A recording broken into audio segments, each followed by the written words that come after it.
Oi, oi, oi, gente. 5 minutos de atraso. Fui pegar um café para começar essa conversa com a doutora Melânia.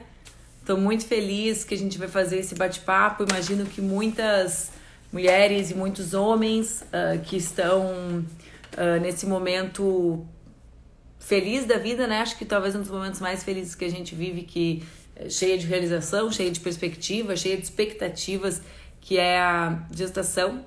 Vivendo durante essa pandemia deve ser bastante diferente. E eu quero conversar com a doutora Melânia sobre isso, sobre outros assuntos, porque ela é maravilhosa, ela é obstetra, ginecologista, é uma mulher e tanto. É, tem vários, ela é a melhor, ela é a melhor. Eu vi que vocês gostam muito dela, a mulherada adora a Melânia. Oi, Melânia, bem-vinda! Oi, Manu. Bem-vinda! Ó, tá todo mundo aqui dizendo que tá ansioso para te ver nas minhas redes, viu? Ah, também. Que Com bom, certeza. bem-vinda. É uma honra enorme. Obrigada. Desculpa os meus 4 minutos de atraso. Eu não sou nem mentirosa, que eu queria tomar um café que tá ficando frio aqui. Aí eu falei, avisa que eu vou atrasar 3 minutos, que eu sou toda certinha no horário, para eu Não, poder nem pegar dar tempo de pegar meu café. Tudo bem contigo? tudo bem. Tudo bem, hoje em dia é mais uma fórmula de cumprimento, mas estamos caminhando. A luta nos faz mais fortes. É, nos faz fortes. Vocês, profissionais de saúde, estão na linha de frente disso, né? Num momento muito difícil, em que o conhecimento de vocês é questionado permanentemente por algumas das autoridades, né, Melanie? Isso fragiliza ainda mais, porque a gente que é paciente, tudo que a gente tem é uma espécie de fé inabalável em vocês, né? A gente entrega a vida para vocês. E quando fica no entorno, né? Esse monte de informação equivocada, isso que vai criando confusão em momentos que já são frágeis, fica tudo complicado, né? Imagino que para É, você seja muito difícil. já estava difícil nos últimos tempos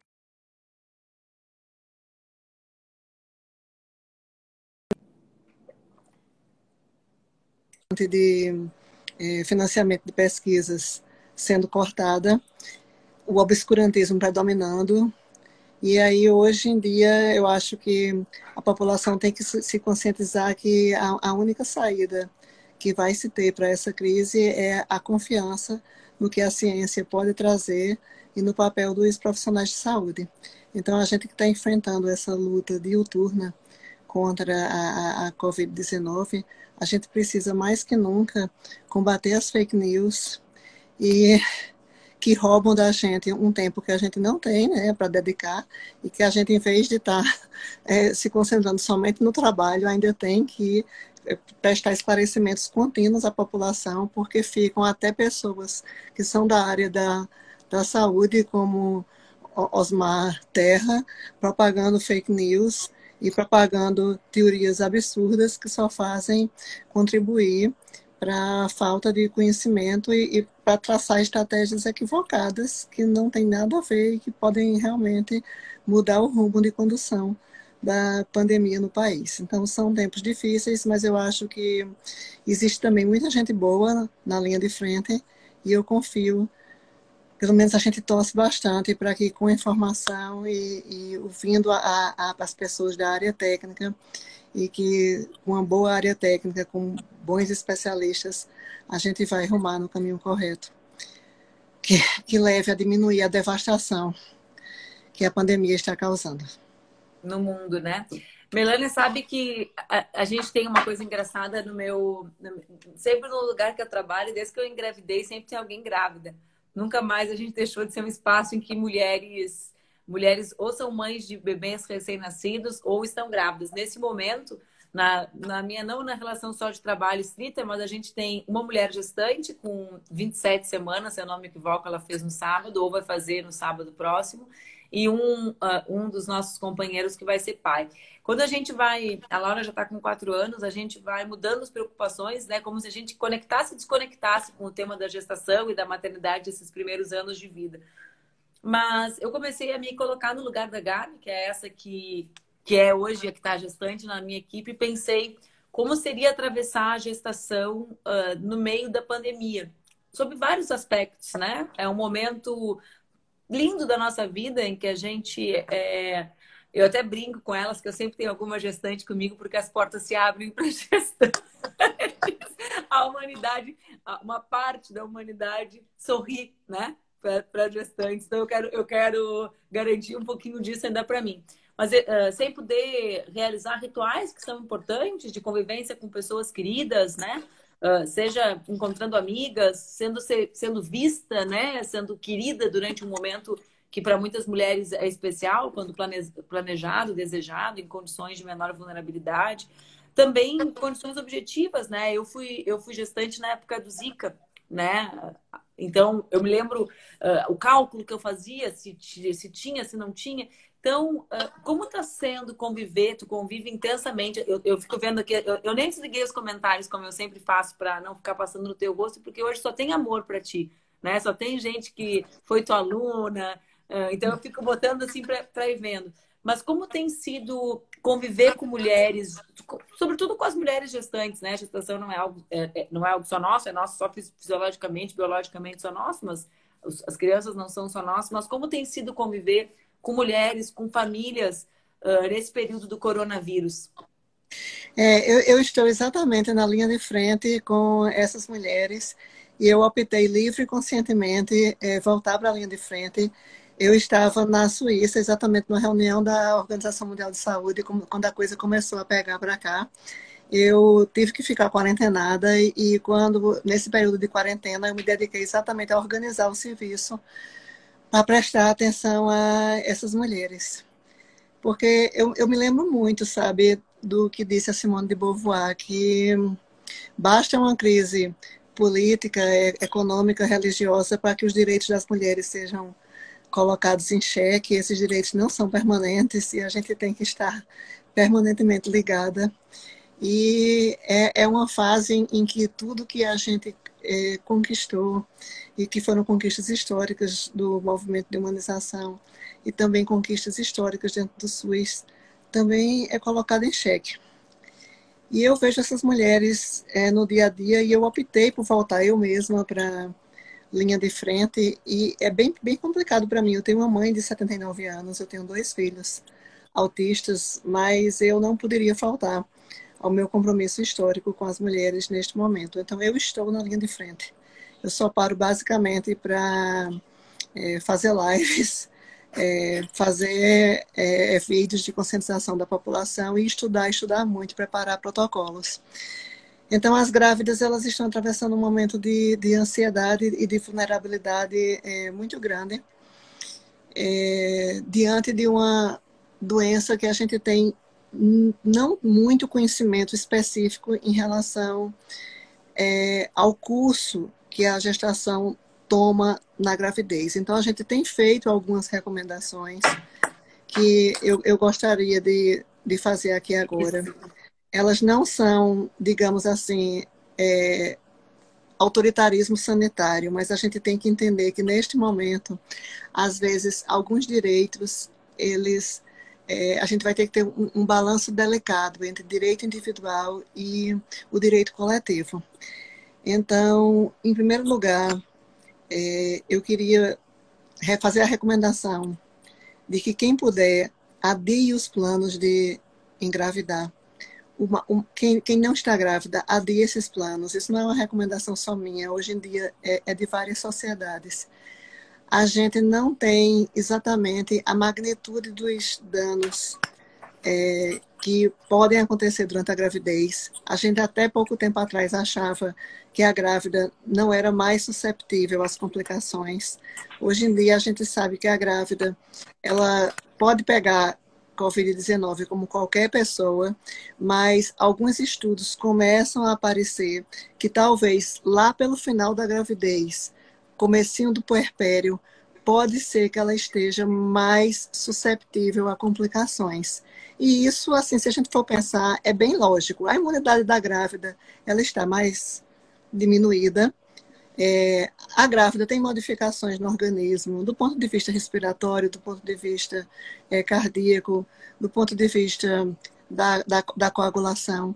Então, ela pode estar mais susceptível. Inclusive, a gente já viu isso com H1N1, na época que tu estavas grávida. A gente já viu isso no cenário da SARS e da MERS.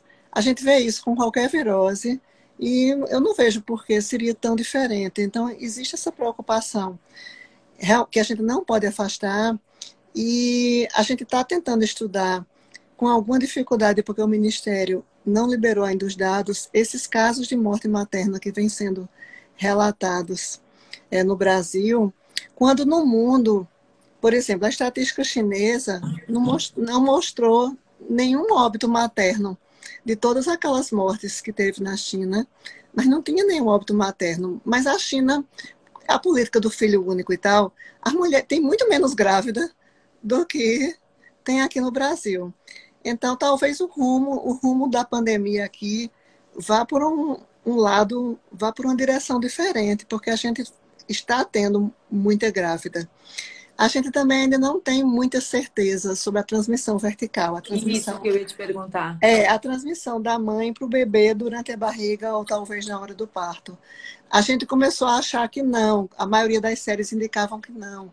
Mas aí começaram a surgir uns trabalhos sugerindo que pode haver. Isso não está ainda estabelecido, mas já surgiram alguns trabalhos. A gente precisa de mais estudos, que essas séries prossigam, para a gente ver se existe a transmissão. E ainda quando a pessoa engravida, ela vai ter que sair de casa, ir para o serviço de saúde, ela vai se expor a um ambiente de um posto de saúde, ou de um centro de saúde, ou de um hospital. Ela vai ter que sair para fazer exames. Ela vai correr o risco de não ser tão bem atendida, porque o serviço está sendo readequado para o atendimento prioritário às pessoas com Covid. Então, é por isso que a gente está carinhosamente, sem tentar impor nada, sugerindo que as mulheres adiem esses planos de gravidez. Só que, assim, não basta dizer não engravide. Aí é que eu entro no direito reprodutivo. Eu ia te fazer uma pergunta sobre isso, porque eu vi nas tuas redes o debate sobre como o sistema está super lotado com o tema do Covid, né, da não distribuição dos anticoncepcionais nas unidades básicas de saúde. Aí me desculpa te interromper, Melanie. Eu até botei na tela, eu não entendi muito como eu fiz aquilo, eu até gostei, mas foi inoportuno. Uma pessoa, uma médica, mandou a seguinte mensagem: tenho recebido na rede privada mulheres em pré-natal que não conseguem suas consultas no SUS em função do sistema estar, enfim, em vias de colapsar, né? Nesse caminho da situação. Mas eu queria que a gente falasse sobre isso, sobre a distribuição dos anticoncepcionais, que eu tenho visto nas tuas redes tu falar sobre isso. Isso é fundamental. Primeiro, porque alguns serviços entenderam que contracepção não é essencial, e contracepção é essencial. Tem uma recomendação da Organização Mundial de Saúde que, em época de pandemia, de desastre ambiental, de desastres os mais profundos, digamos assim, que tenha um terremoto varrendo o país, é exatamente nessas épocas que os direitos reprodutivos a gente tem que ter mais atenção. Então, a provisão de métodos contraceptivos, ela é obrigatória. Os serviços não podem fechar a oferta de métodos contraceptivos e a gente tem que readequar isso daí. Tanto é que aqui em Campina Grande eu organizei um grupo de voluntárias e a gente criou um grupo porque a gente tem que se reinventar, usar a possibilidade de telemedicina para orientar as mulheres em relação a vários métodos, porque muitas delas já usam, elas querem somente tirar dúvidas. A gente tem que garantir que os postos de saúde distribuam métodos hormonais, camisinha, e também uma orientação da própria Organização Mundial de Saúde, que esses métodos de longa duração, como o DIU, que está disponível no SUS, que siga essa oferta. Então, eu montei esse grupo que é só de voluntárias, porque o serviço realmente, originalmente, tinha fechado, e a gente está ofertando o DIU na rede pública.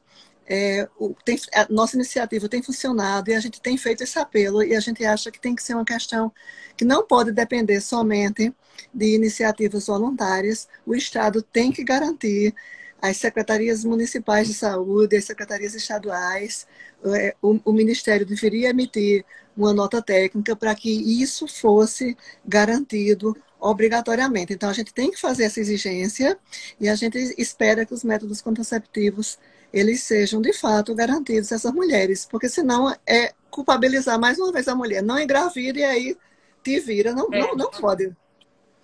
Isso daí. E sobre as consultas de pré-natal, eu também achei assim muito absurdo que elas fossem suspensas.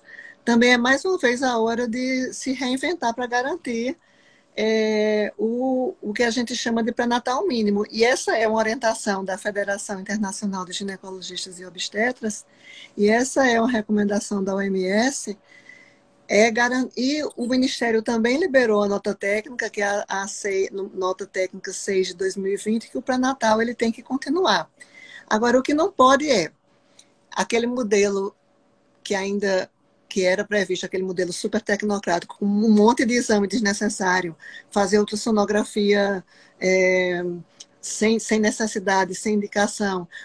Eu quero ver se o bebê está bem. Eu vou fazer um exame bem complexo, que é um exame para ver o coração do bebê, o ecocardiograma. Eu vou fazer exames que não estão dentro do calendário do Ministério da Saúde. Então, desde 2012, tem uma cartilha do Ministério com os exames essenciais, que são esses que precisam ser realizados. E tem uma atualização. Devem ser garantidos pelo SUS, segundo essa nota técnica, né? E que tem que ser garantidos pelo SUS. E o que se pode fazer na UBS é isso, tem que ter uma área reservada para atender gestantes, distante da área, isolada da área que atende doentes, garantindo o afastamento das gestantes, uma área em que elas tenham acesso a álcool gel, que tenham acesso a lenços, se elas precisarem. Não atender, já comunicar previamente, quem está com sintomas respiratórios não vai para consulta. Então, cada vez mais, a UBS tem que estar em contato íntimo com as usuárias. A gente vai usar cada vez mais recurso de telemedicina. Não custa nada a UBS ter um celular com WhatsApp, porque hoje em dia quase todo mundo tem o seu celular para fazer essa comunicação. E se não, a equipe pode avisar, indo na casa da usuária, procurar saber, mapear as gestantes, para a gente ter uma ideia de quantas são e manter esse calendário mínimo. E são relativamente poucas consultas, olha, uma no primeiro trimestre, 2 no segundo trimestre e 3 no terceiro trimestre. Isso a mulher de risco habitual. Alto risco vai afastar um pouco, mas isso precisa ser garantido, porque senão aí a gente vai deixar passar mulheres cuja condição pode se agravar ao longo da gravidez, porque existem as mulheres que já têm condição de risco antes da gestação, que já são hipertensas, diabéticas, que têm lúpus, que têm epilepsia, que têm problemas cardíacos, essas vão para o pré-natal de alto risco. Mas existem aquelas que vão desenvolver risco durante a gravidez. O pré-natal é importante para ver isso. Porque claro, diabetes gestacional. Essas mulheres que têm comorbidades, até do ponto de vista de Covid, elas vão ter maior risco de desenvolver complicação, fora as complicações específicas. E tudo que a gente não precisa é que, além do risco aumentado de Covid, a gente ter mais morte materna num período tão crítico, o que pode realmente piorar ainda mais os nossos indicadores, que o Brasil nunca esteve assim tão... o Brasil não cumpriu a meta do milênio, que era de reduzir em 75% a morte materna. A gente não conseguiu chegar a isso, então a gente não está com a mortalidade materna dos países desenvolvidos, está em torno de 62,5 por 100 mil nascidos vivos, e a gente não pode, realmente, a gente tem que insistir que a gente não pode aumentar a morte materna nesse período crítico, então a gente precisa manter a assistência pré-natal. Tem aqui 2 perguntas que chegaram. Eu queria começar com uma que é esse debate sobre a grávida, a gestante, ser ou não ser grupo de risco e a não oficialização disso impedir a apresentação de atestado médico para o afastamento ao trabalho. Essa é uma pergunta objetiva que chegou, Melanie. E a outra é com relação aí acho que, sobretudo as pessoas que têm partos na rede privada, sobre o debate do acompanhamento da equipe com a presença da doula durante o coronavírus, né? Sobre como conciliar isso. Qual a tua opinião sobre isso? A pessoa pergunta. Bem, assim, desde o dia 5 de abril, de acordo com o documento do Ministério, todas as grávidas foram incluídas como grupo de risco para Covid-19. Então, eu acho que isso veio respaldar, e era uma bola que a gente já vinha cantando há algum tempo. E no meu Instagram, eu já estava elucubrando como é que a gente poderia fazer para garantir o afastamento dessas gestantes. Sem ter um documento oficial dizendo assim, todas as gestantes têm que ser afastadas, vai ter que ser uma luta individual ou dos sindicatos. Mas o que eu estou orientando é que os médicos deem atestado, afastando as gestantes com base na CLT e na condição de insalubridade, porque o próprio Supremo Tribunal Federal, o ano passado, ele corroborou a interpretação do artigo 394-A da CLT, de que gestantes trabalhando em qualquer condição, mesmo mínima de insalubridade, devem ser afastadas. E elas poderiam ser afastadas usando o CID Z20.9, que é exatamente contato ou exposição a um agente, qualquer agente aí, que não tenha sido ainda identificado ou desconhecido. Então, com esse atestado, aí elas devem procurar o setor de medicina do trabalho e se afastar. Agora, a gente sabe como é, A vida real. como é a vida real. Existem até hospitais, serviços de saúde que não afastaram as suas gestantes. Então, isso vai depender muito de uma luta dos sindicatos, vai depender às vezes, de luta individual. Tem algumas gestantes que estão colocando advogado na questão, mas o nosso entendimento é que elas têm direito a se afastar e que isso deveria constar da própria nota do Ministério, que todas as gestantes deveriam ser afastadas, ou para home office, ou se fosse gestante de alto risco, realmente ter direito afastadas definitivamente. Porque nós precisamos proteger as gestantes e os recém-nascidos. As puérperas, por lei, elas já estão protegidas, porque elas vão ter direito à licença maternidade. Mas é o momento da gente proteger as gestantes por todos os motivos que eu já expus anteriormente. E o tema tanto do acompanhante, né, o direito legal, a presença do acompanhante, e além disso, o tema da doula, Melanie. A assistência ao parto, todas as diretrizes que a gente tem consultado, elas são muito uniformes no sentido de restringir o número de pessoas circulando dentro dos hospitais, até mesmo circulando dentro dos centros de parto normal e até mesmo circulando dentro do domicílio. Então, é neste sentido que a recomendação de todas as diretrizes, inclusive desta nota que saiu do Ministério da Saúde, que é a nota técnica 9 de 2020, é que se garanta a lei do acompanhante, que é a lei 11.108 de 2005, mas que só um acompanhante seja permitido por parturiente. Este acompanhante tem que ser um só, não pode haver rodízio de acompanhantes, que às vezes era comum a mulher entrar com um, aí essa pessoa fica cansada, aí troca, aí entra outro.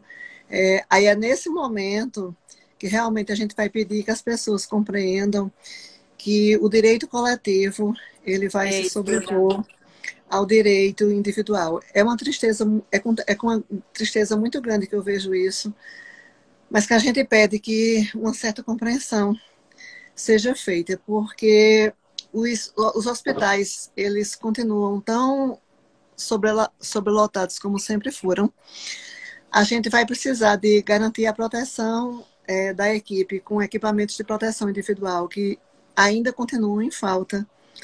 E a gente está denunciando isso em muitos hospitais. No cenário mesmo do parto, a gente tem que ter um número mínimo de pessoas e a gente não quer, baseado nessas evidências, muita gente circulando, porque isso vai aumentar muito a disseminação do vírus. Esse acompanhante, o ideal é que ele seja um acompanhante do convívio da gestante. Ele tem que ser um acompanhante, ele tem que ser triado, tem que ser um acompanhante saudável, sem sintomas gripais e que não pertença aos grupos de risco. Então, não seria assim, no meu entendimento, não é proibir a doula. Por exemplo, a mulher poderia escolher, se ela não tem esse acompanhante ideal, ou ela prefere uma doula, eu acho que ela poderia escolher, mas não dá para a gente garantir que ela tenha o acompanhante e a doula. E eu tenho conversado muito, e muitas doulas e associações de doulas, inclusive, elas estão tendo essa compreensão de que não é abandonar a mulher nesse momento crítico. Pelo contrário, é tipo a gente se reinventar nesse momento e garantir uma nova forma de as doulas atuarem como educadoras perinatais. Até porque a gente não quer sofisticar a tutela e dizer assim, a mulher só vai parir se tiver uma doula ao lado. A doula vai ter esse papel super importante no sentido de que a mulher, ela mesma, se empodere. Até porque ninguém empodera ninguém. Perfeito. O empoderamento é algo que vem... E outros atores, né, desse processo, por exemplo, as consultoras de amamentação, a Cris Machado, que é nossa amiga em comum, também estabeleceram uma normativa para evitar a ida na casa das puérperas, né? Porque tentando, claro, incentivar a amamentação, como sempre, a nossa luta é essa, a gente sabe os impactos, os benefícios, mas, quer dizer, não podemos expor uma criança, um RN, né, a um agente externo, mais uma pessoa no seu convívio. Então, tentando mediar, não serão as condições ideais, né, Melânia? Seria mais uma pessoa, seria a doula nesse contexto, na maioria das vezes, seria mais uma pessoa circulando dentro do hospital, seria mais uma pessoa que às vezes nem tem equipamento de proteção individual específico para ela, seria uma pessoa que é estranha ao ambiente domiciliar que aquela gestante já estaria vivendo. E a gente também tem que, como eu expliquei já bastante, a gente tem que proteger as doulas, porque elas têm um papel muito importante de prestar isso, às vezes por teleatendimento, e mais ainda, elas vão ter um papel fundamental no novo mundo que virá e que a gente vai ter que reconstruir. E nós as queremos vivas, bem e atuantes, protegendo as doulas, protegendo as famílias das doulas. E não é o momento realmente, se a gente está proibindo as visitas, é também para proteger as pessoas. Se a gente presume que todo mundo está isolado, a gente presume que o avô, a avó, o tio, a tia, as amigas da gestante parturiente estão em casa.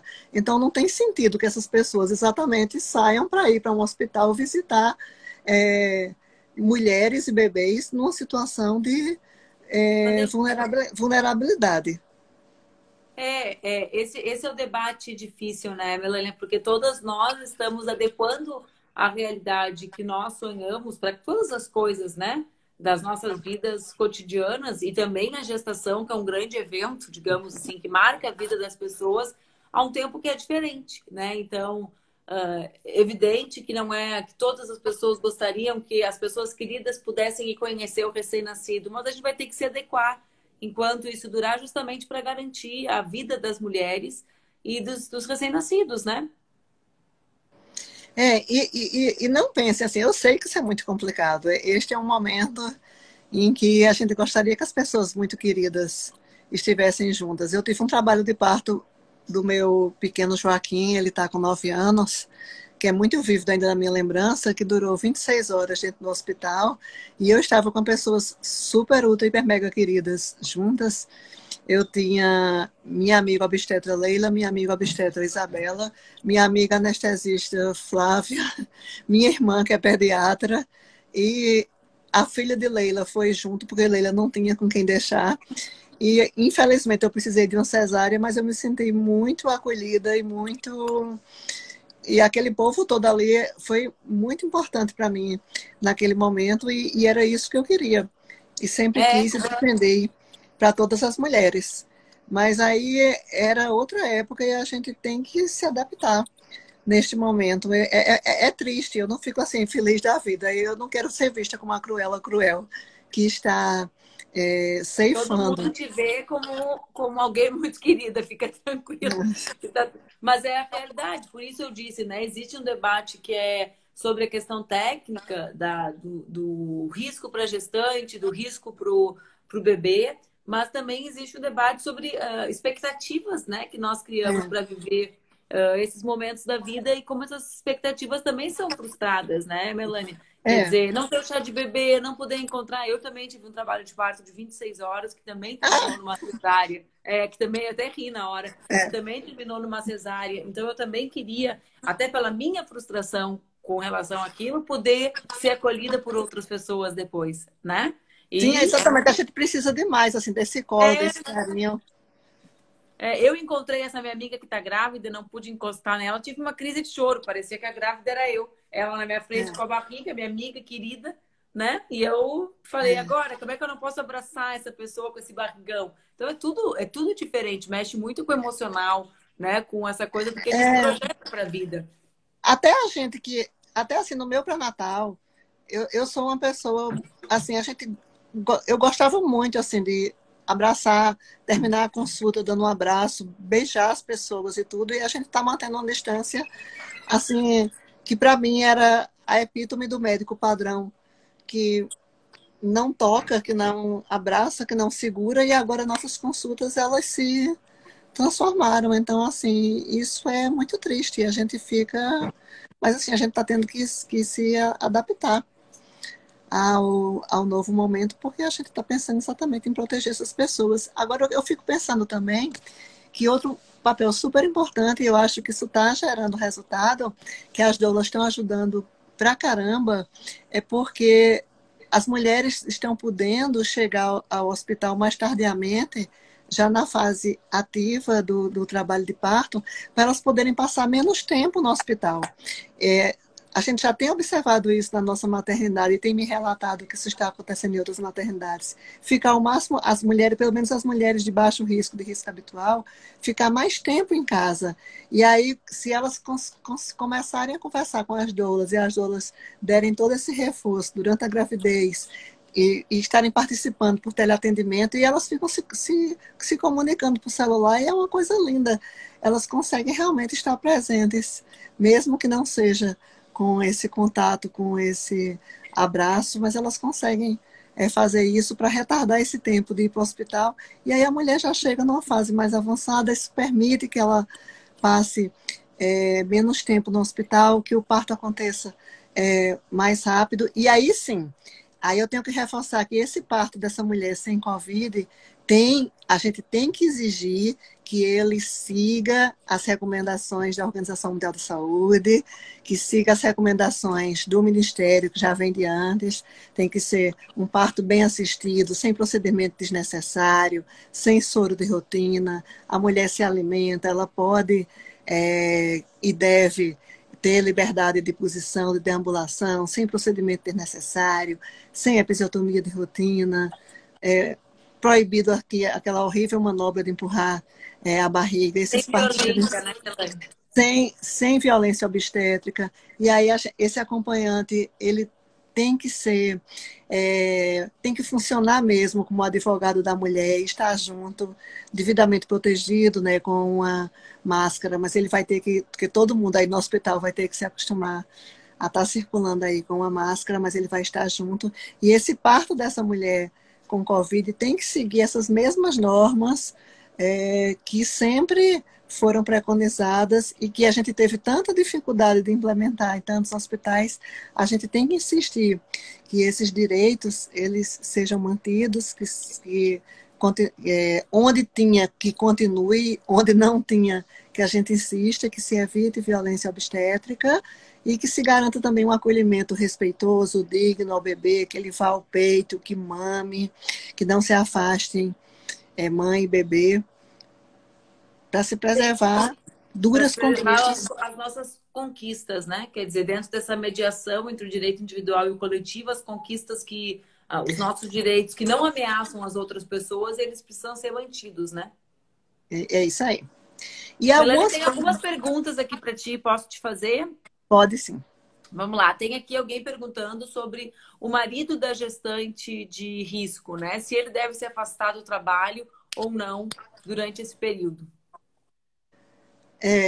Não tem nenhuma recomendação específica para o marido da gestante de risco. Agora, ele funciona, ele tem que tomar todas as precauções para entrar e para sair de casa, mas não tem nenhuma recomendação específica de afastamento e nenhuma diretriz de nenhum país.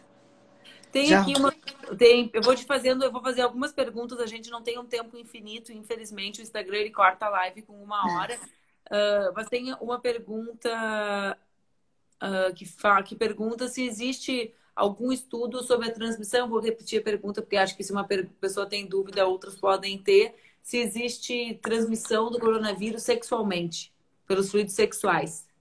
Olhe, tudo indica que não, mas assim, não existe, até hoje não foi determinado coronavírus na secreção vaginal. Inclusive, era algo que poderia preocupar no momento do parto. Não está demonstrado no sêmen, mas assim, lembrar que a relação sexual é um momento de muita intimidade, de troca de outros fluidos que podem levar à transmissão do Covid-19, principalmente se as pessoas estão saindo de casa para encontrar eventuais parceiros. Então, toda vez que sai uma matéria dessas, eu digo, eu não me preocupo tanto com essa possibilidade de transmissão, porque das duas, uma pessoa está em casa com aquele mesmo parceiro que pode estar com Covid, e aí ela vai pegar por outras vias que não a sexual. Ou pior, ela vai ter saído. Ou ela vai ter saído de casa, que aí é pior. Não, mas, menina, eu não li, Melanie, uma matéria hoje, diz que os motéis estão bombando. Não, eu também li essa matéria. Eu também li essa matéria. Eu também li essa matéria. Eu ainda nem postei, porque eu não tive tempo hoje. E que tá fazendo festas com 10, 20 pessoas. Eu falei, mas meu Deus do céu, que povo desajuizado. Não, porque na verdade eu postei não essa matéria, mas quando eu postei outra matéria sobre transmissão sexual, eu disse, sinceramente, o que me preocupa não é isso, o que me preocupa são as pessoas estarem saindo de casa. Eu fiquei assim. Tem várias perguntas, Melânia, sobre os impactos no bebê. Eu queria te fazer uma que também acho que é importante. Então, vamos imaginar uma situação hipotética, né? De uma mãe com coronavírus. Não existe, hipótese tudo, né? Transmissão vertical, então o bebê nasce sem a presença do vírus. Essa mãe, primeiro, quais são os impactos? O que se tem? Eu sei que é tudo novo, tem pouco estudo numérico para poder se dizer que é uma tendência, né? Não devem ter muitas mulheres que pariram com coronavírus ainda para a gente saber o que é tendência ou não. Mas o que pode impactar o bebê?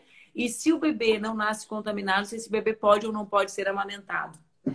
Super legal. Isso é bem importante. Então, tem duas possibilidades. A mulher tem Covid leve ou a mulher tem Covid grave. E aí vamos combinar que se a mulher tem Covid grave, está numa UTI, aí é completamente diferente, porque a gente também não vai exigir que essa mulher vá amamentar o seu bebê, mas mesmo assim, se o bebê está vivo, o leite pode ser desmamado, levado para o banco de leite, pasteurizado, e o bebê pode usar. A mulher que está com Covid leve, se ela quiser, ela pode e deve amamentar. A questão é o seguinte, Covid-19, o coronavírus, o SARS-CoV-2, ele não foi demonstrado no leite materno. Já testaram amostras de leite materno e não se encontrou coronavírus no leite. A chance de o bebê pegar da mãe, seria por contágio. Seria ela contaminar o bebê, principalmente através da transmissão por gotículas. Então, os cuidados para amamentar seriam necessários. Que eu saiba, tem assim, um protocolo chinês que manda separar mãe e bebê por 14 dias, mas isso é uma medida extremamente radical que não é respaldada por evidência. E a gente sabe que tem muitos benefícios da amamentação, inclusive a própria transmissão de anticorpos da mãe para o bebê.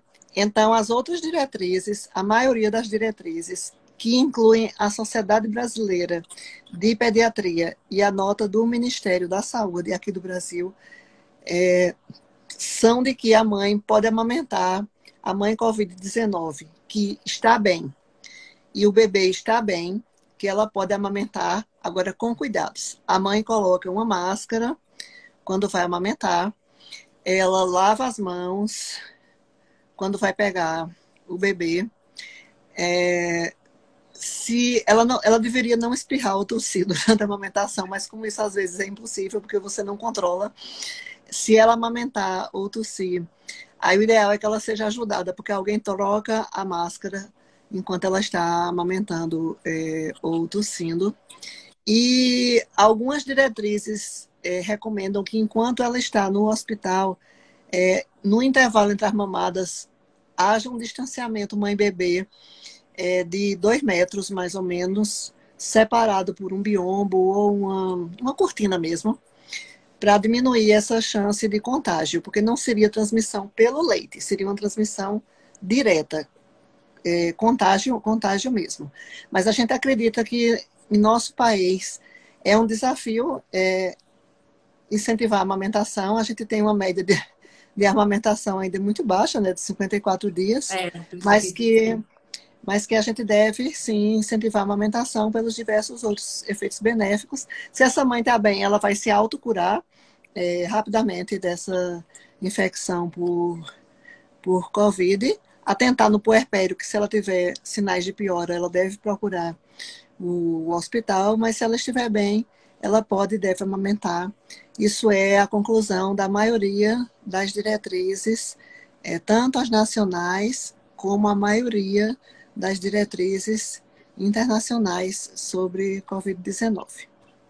Milena, teve algumas perguntas relacionadas à fertilização in vitro. A recomendação, a opinião, né, que tu dás com relação a retardar a gestação se aplica também nesses casos? Quer dizer, quando tu diz a quem pode escolher que não faça agora, né? Quem planeja, as gestações são planejadas. Tu inclui a fertilização in vitro? Praticamente todas as sociedades do mundo, começou com a sociedade americana, se estendeu para as sociedades europeias, australiana, da Nova Zelândia, muitas sociedades europeias, a sociedade europeia propriamente dita, a holandesa e a Sociedade Brasileira de Reprodução Humana recomendaram cancelar todos os ciclos, ou indução da ovulação, inseminação artificial, fertilização in vitro, inseminação, recomendaram cancelar todos os procedimentos de quem já fez alguma coisa, congelar os embriões para implantar em um próximo momento.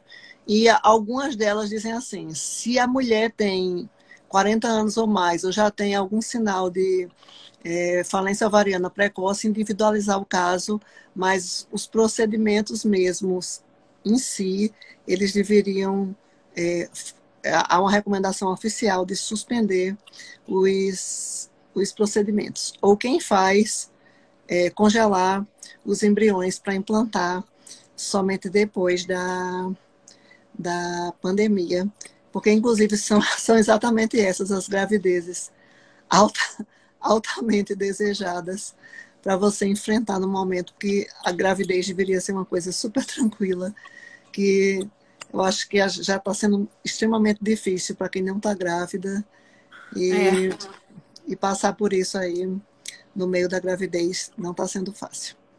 A gente tem mais um pouquinho de tempo. Eu queria te fazer 2 perguntas, Milena. A primeira é relacionada ao recém-nascido. Eu, quando a Laura nasceu, assim, eu fiquei muito impressionada com a força, né? Com a saúde do recém-nascido, assim, né? O recém-nascido, a vida é muito forte, né? Enfim, e o fato dela ser amamentada, enfim, todas as condições, me impressionou muito. O recém-nascido, ele é incluído automaticamente no grupo de risco, sempre, do Covid-19? Na verdade, assim, a tendência é incluir as crianças, apesar assim, a mortalidade desse grupo de 0 a 9 anos, ela é muito baixa.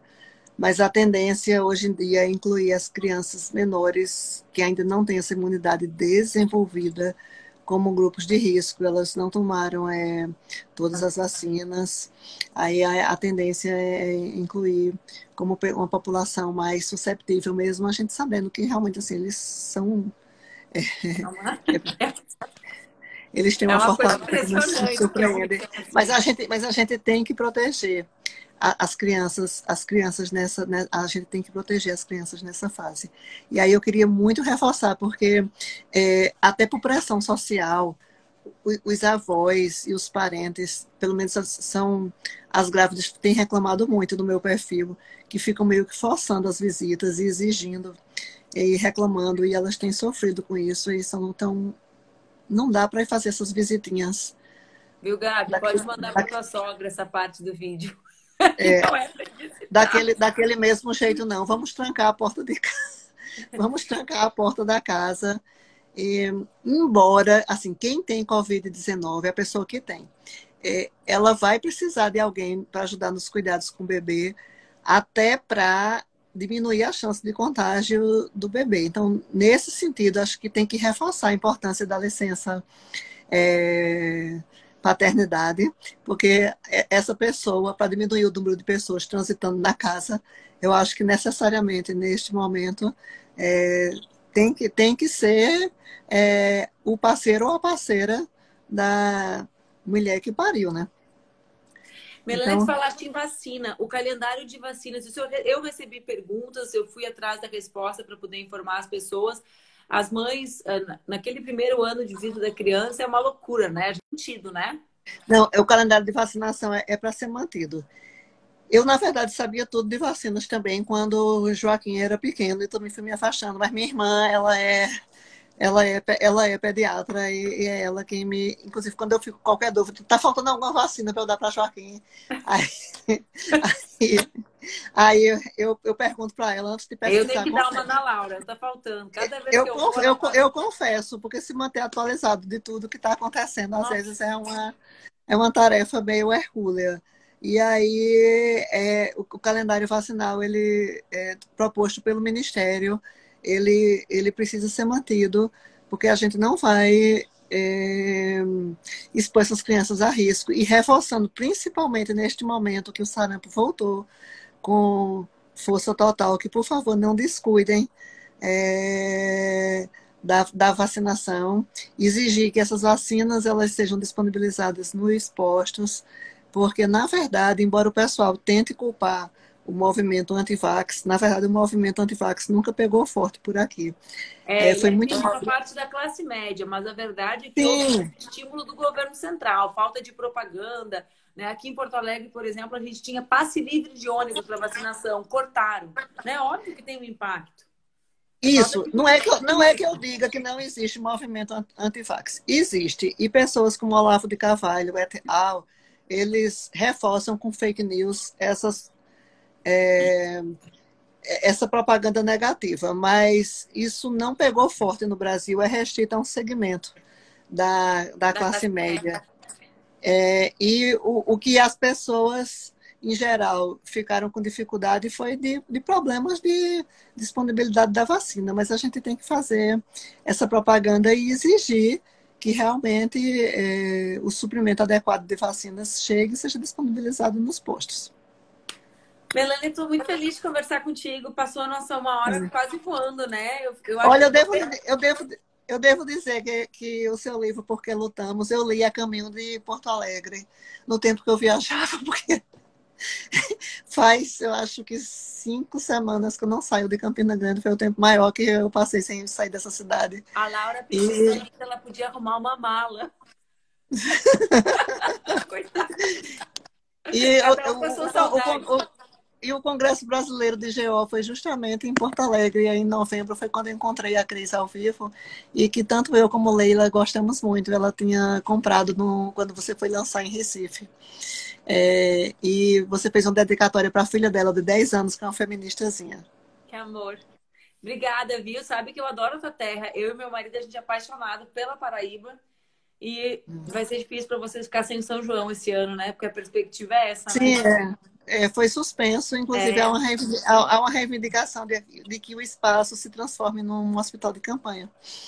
mas quando isso tudo passar, o São João de Campina Grande vai continuar sendo o maior e melhor do Brasil. Obrigada, viu, por conversar Esperamos. comigo.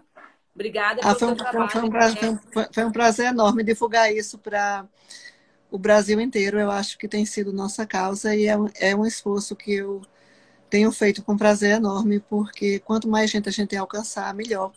Porque depende muito, né, de a gente fazer com que essa mensagem chegue para propagá-la e exigir realmente um posicionamento do governo no sentido de que isso seja uma política pública e não somente o esforço de nós indivíduos em particular.